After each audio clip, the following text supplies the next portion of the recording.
Clap your hands. Can I just tell you, the Heat have had 2 or 3 decent songs. Yep. Right?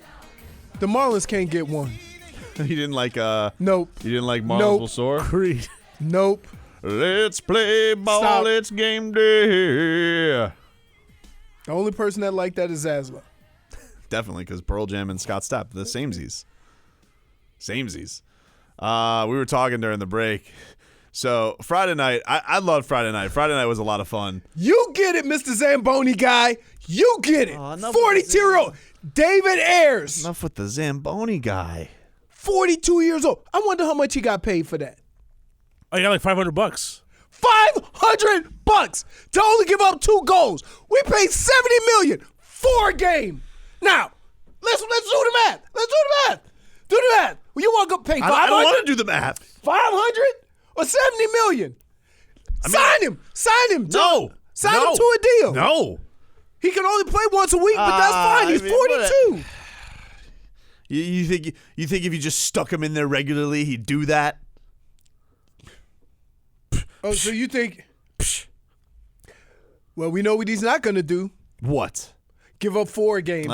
He gave up 2 in his first 2 shots. Yeah, 2 in his He first 2 hasn't played shots. hockey for a while.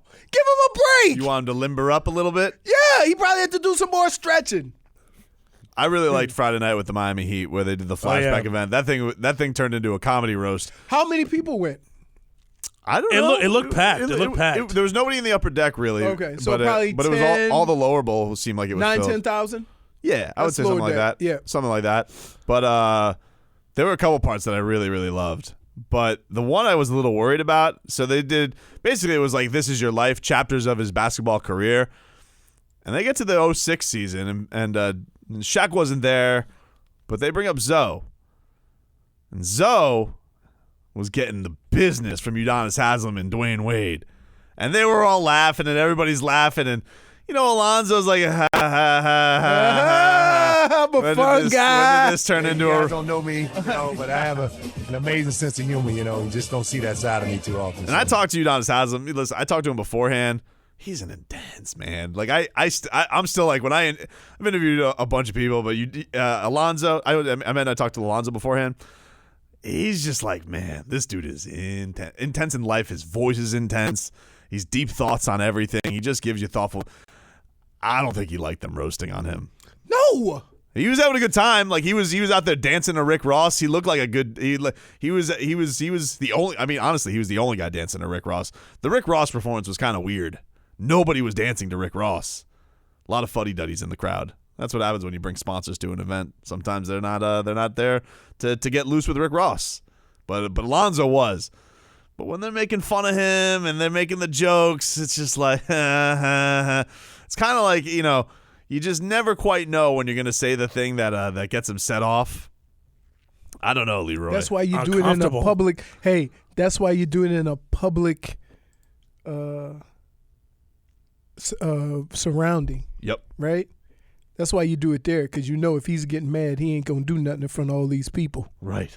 That's right. Well, there was that. This was one of my favorite moments of the night, too. This was Udonis Haslem.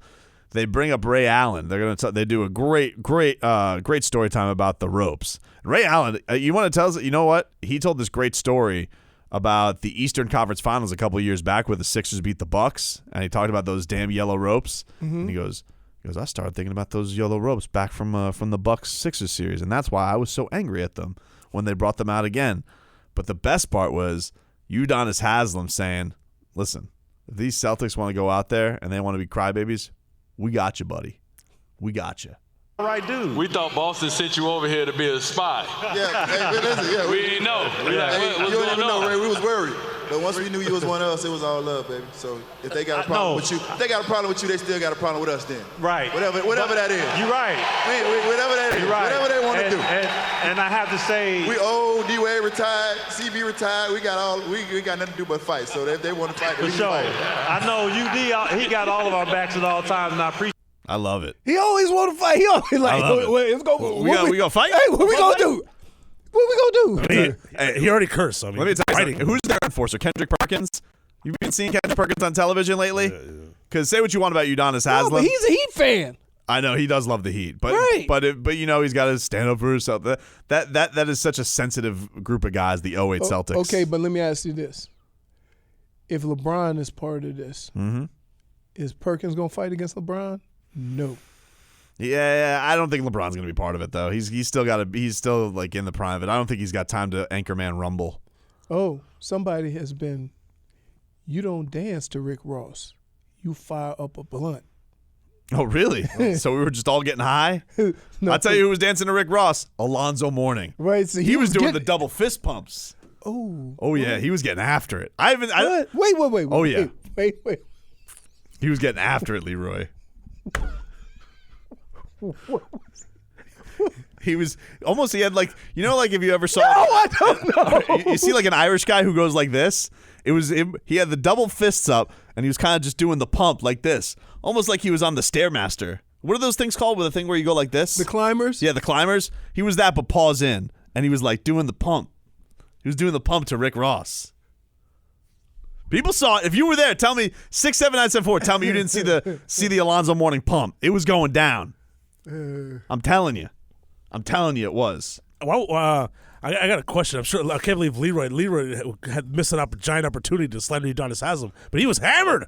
No, I'm not. Oh. No, that's not what I was I thought you were going to be like, why is he hammered? He has a game the next day. And again, here's one of the few things, and I told Tobin, I said, like, I mean, you can't say D Wade without UD or UD without D Wade, and so You really can't. From that standpoint, like, there's nothing to say.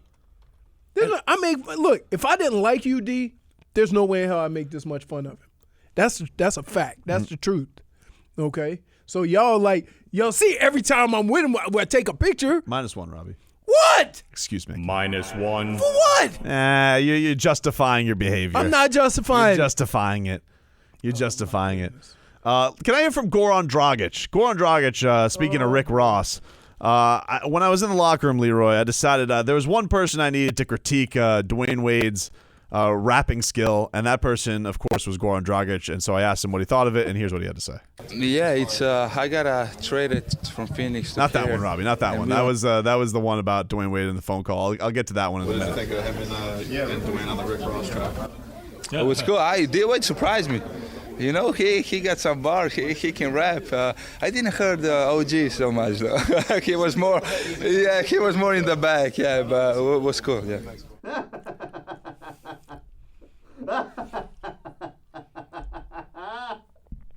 Hold on. Did he try to say spit in a bar? No, he said he have bars. Can you play it again, Robbie? Play it again. What did you think of him and Dwyane on the Rick Ross track? It was cool. Dwyane surprised me. You know, he got some bars. He can rap. Can I just say, if I'm a rapper, right, the last person I want giving me validation is Gogi. Right? You don't know. In all of his honesty, he almost made it sound worse. Like, You know, he got some bars. He can rap. And when they fired that song up yesterday in the documentary, all I can think about was Gogi saying, he have bars. You know, he got some bars. He can rap. I mean, he's the greatest. I love him so much. see, look, disappointed the Peacock Pirate not bringing up the shade. Wade threw at Winslow with no more Duke guys. I swear to God, I would. You know me. I wouldn't miss an opportunity to jump. I don't remember that from the ceremony. I don't remember. Well, you clarified what happened before, so this is why. Well, if you put the whole thing together, but if you explain the first part, then the other parts are not anything bad. Justice got pissed because I remember Dwyane said big pickup for the Heat and Iguodala. And I don't remember what, I think he put like smoke emojis or something like that. He put some type of emoji on D I think it Wade. was a shoulder shrug. Nah, I don't think it was a shoulder shrug. I could find it. It wasn't a shoulder shrug, but he put like some kind of emoji. And then Dwyane afterwards, gave love to Justice Winslow. Justice Winslow and Dwyane Wade love each other, bro. Right. They love each other. That's his guy. So, yeah. But you told me that. He even retweeted. Like, somebody put this video of him giving love to Dwyane Wade. Justice Winslow tweeted legacy. But the mix-up is when D. Wade said or tweeted out that they wanted to get the Heat were glad to get Iguodala. Right. He did not know that Winslow was in that trade. No. And so that's why originally it sounded like he was throwing shade at Winslow. Right. And it was probably safe to assume Winslow was going to be a trade, but Dwyane doesn't know. You think Dwayne's going to know that immediately? Right. Oh, look, they're driving down D-Wade Boulevard. Here's what it says. Yeah, it was great pickup by the Miami Heat, and he put shushes emojis. Like, shh. Right. But then Dwyane, I know he tweeted some compliments. So, yeah, I don't think there's beef there. And the Duke thing, like, there's always been in that Heat organization. We have beef. There's been a Duke versus Kentucky silent rivalry that's gone on because you have Riles, who's a Kentucky guy, and then you got Shane Battier and the Harrisons, who are Duke guys. That's been a thing that's been in the Heat organization forever. I think McRoberts ruined it for the Duke guys. Probably. But it also doesn't help that Justice never played basketball, and Bam, Kentucky guy, he's been amazing. And balling. And Tyler Hero, he's a Kentucky guy. He's been amazing. Best drip here. So just keep that in mind when it comes to the Kentucky. Now, this was interesting if this rivalry is going to continue. So Dwyane Wade had his press conference, Leroy, after he had his press conference after his number was raised to the rafters. Media's all gathered around, and I would describe this. This was a media setting where there was a lot of people in there in that press conference who aren't around the Heat, haven't been around the Heat in a lot. I don't see them very often. Mm-hmm. Not to like highfalutin, like, oh, I've been at every game or anything like that. But a lot of faces I didn't recognize.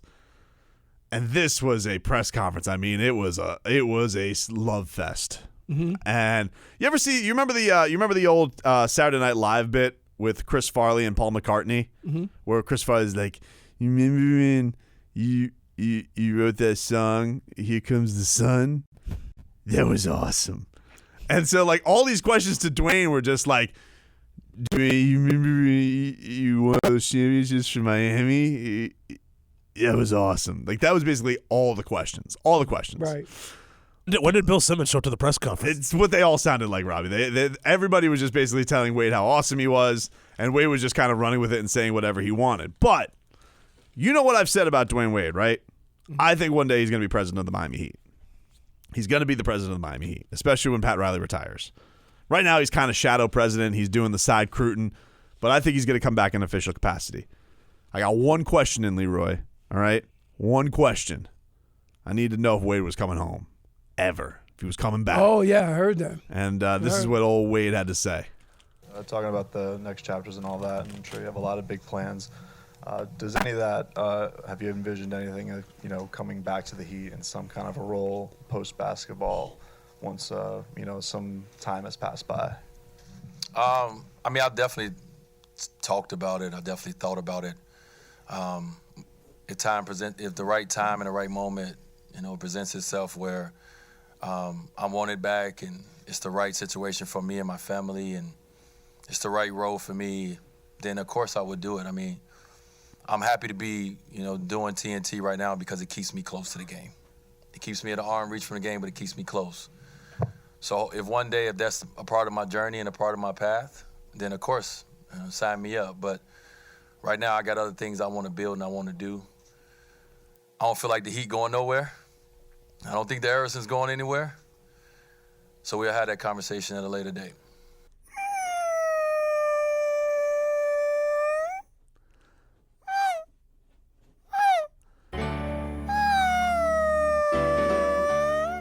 He's coming back, Leroy. He is coming back. President Wade. Next president of the Miami Heat. I got to tell you. Oh, so excited. Yeah. Oh, you think what? That I want to know. Yeah. Personally. Yeah. Why does Wade get to deal with that Tobin, and I have to deal with this Tobin. That's Tobin who gets answers. That's my professional Tobin? my get answers voice. Why I got to get jackass Tobin? I don't know. That's just what you're stuck I got with. tomfoolery Tobin. You wouldn't have fun doing a show with tomfoolery Tobin. You wouldn't have fun doing a show Shenanigans with Tobin. Tobin. Dana, what are your impressions of the South Florida crowd tonight? It's been a while since you guys have been here. You wouldn't have fun with that guy. I mean, if we did that show, it wouldn't be hijinks. I would have kicked that guy's ass. This is the thing, but people get so mad when they hear journalist Tobin. Right. When they hear journalist Tobin, they're like, what the F is this? Right. You want me to go out there and you wanted me to ask the question like this. You want to be like, Dwyane, when are you going to be back? That's what you guys want me to do. I'm going to get kicked out if I do that. I can't be a guy who gets a microphone at the Heat Arena and I'm like, excuse me, Dwyane Wade. When are you coming back, baby? Hey, do it with me. Hey, Tyler, do the baby go thing. This is what you guys want me to do. You guys want me to go to the arena. You want my credential revoked. I'm trying to give you guys stuff, and you guys don't want me to give you stuff. You want me to give you nonsense. Get the whale music playing in the speakers as you ask the question. Oh, my God. I can't win with you people. Ridiculous. It's coming back, though, baby. Now, when Riley retires, because I don't think he, as we've seen from the documentary. Yeah, still frosty. Still frosty. So I think he's going to leave when Riley. Listen, Riley's going to be, what, 75 next month? You know. After he gets Greek Freak, that's in 2 years, 77. It's time to roll off to Malibu, baby, and that's D Wade time.